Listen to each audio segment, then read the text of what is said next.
Welcome to the GardeningDad.com's Gardening School. My name is Paul, and today I'm going to teach you about the 50 most useful plants to attract pollinators no matter where you live.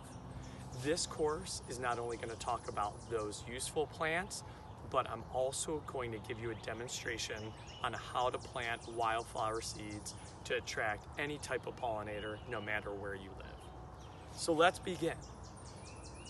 There are numerous types of plants that you can grow to attract a lot of different type of pollinators. Let's talk a little bit around some of my favorite seeds that I use to grow wildflowers and other plants to attract pollinators, but that are also useful in everyday life. First, we're going to start with just a very simple wildflower native perennial mix. This pack of seeds is the easiest way to grow a diversified mix of perennial wildflowers that will attract so many different types of pollinators.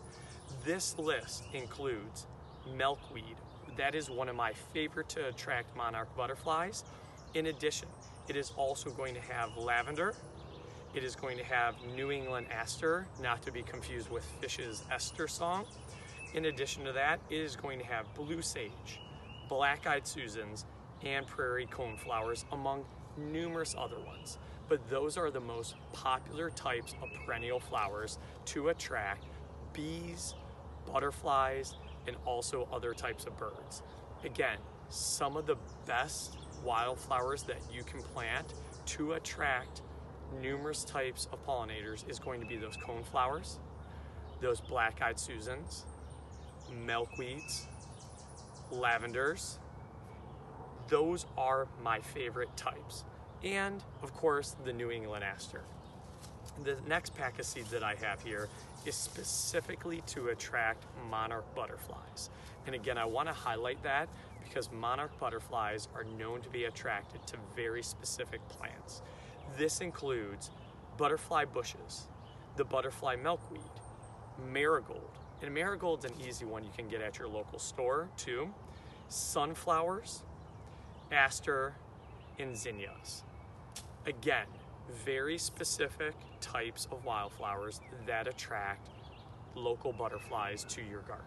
And depending on where you live, there could be over 50 different types of butterflies that can be attracted to your garden. Again, we're focused on butterfly bushes, we're focused on milkweed, we're focused, again, if you look at this pack, very simply, aster, marigold, and zinnias. My favorite part about that pack of seeds is that these are perennial flowers, and we'll talk a little bit more about what that means moving forward. I also have 3 other different types of plants, or different types of packs. These are all geared towards attracting honeybees, and as you know, the honeybees are in danger today, but they are one of the most crucial insects or pollinators to your garden no matter where you live.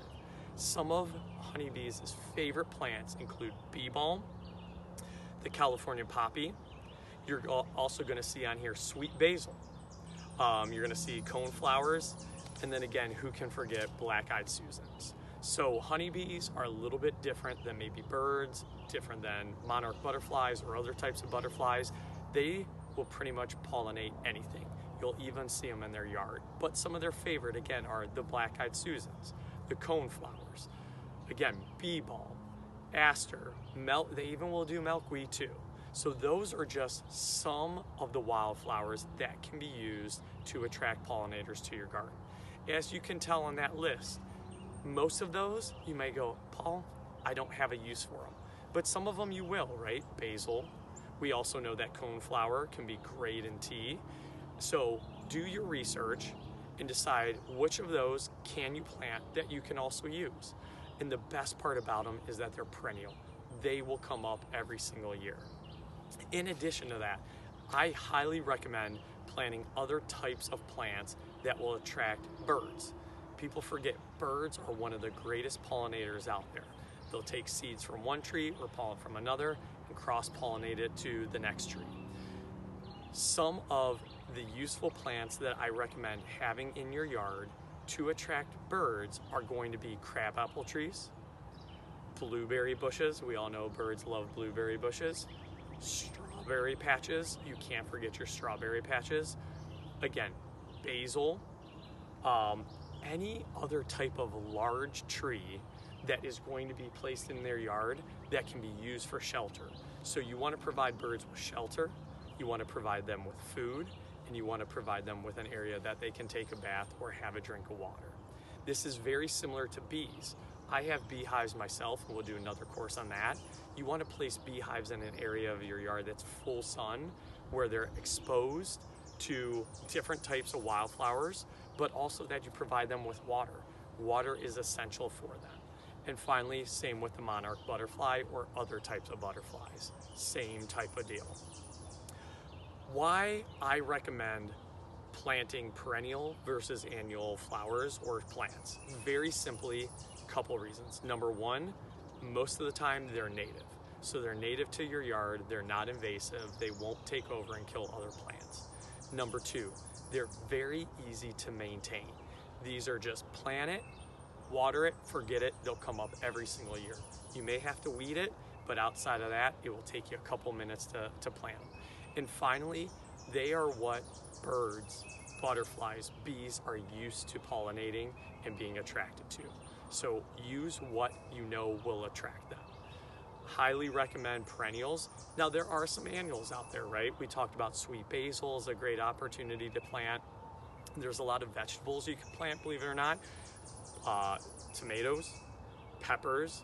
Again, you might not think that these are traditional plants that will attract pollinators, but when they flower, you're gonna see bees, you're gonna see the butterflies, you're gonna see the birds on there.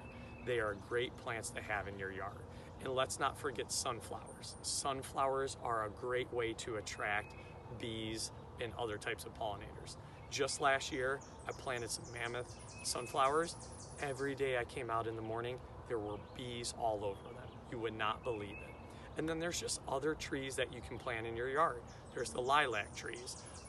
There are so many other types of trees that when they bloom will attract more bees and more butterflies than you'll know what to do with.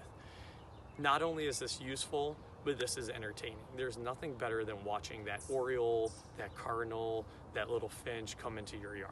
Same with bees. There's nothing more fascinating than watching them cross-pollinate plants. I have a lot of fruit trees in my yard, as you've seen, and these fruit trees blossom every year and thrive because of the bees that I have in my yard. And then butterflies, again, monarch butterflies, we know they're endangered, and if any reason to plant wildflowers and other plants, it's to help protect and attract these plants. My greatest piece of advice though, do not use pesticides, do not use herbicides. If you use that, you're gonna kill your honeybees, you're gonna kill your butterflies, and it could even harm the birds in your yard. These are just a few of my favorite plants and what I consider the best plants that are both useful and easy to maintain to attract pollinators to your yard and to your garden. Now in this next piece, I'm going to show you how to easily plant seeds in your yard to attract these pollinators. And as you can tell with behind me, once they bloom, they will take over your yard and they are easy to maintain. These flowers, we've got a couple that are bloomed right now, but give it another couple weeks and they are going to be beautiful and filled with pollinators. All right, now that we talked about the most useful plants to attract pollinators, let's just give a quick demonstration on how to plant these seeds. It is incredibly easy. All you have to do is take your trusty packet, already opened it for us. We're gonna go ahead and we're gonna make a nice little hole. I like to go on a horizontal or vertical line here. And the goal is you want to plant these seeds after the last frost. So plant this after the last frost in the new year or about 6 weeks before your first frost. And all we're going to do, we want to keep this row about 2 feet apart and about one inch, as you can see, deep. All I'm going to do is very simply just plant these seeds in there. It is literally that easy. Once I do that, I'm gonna go ahead, cover it up, give it a good water, and I am all set. That easy to plant wildflower seeds.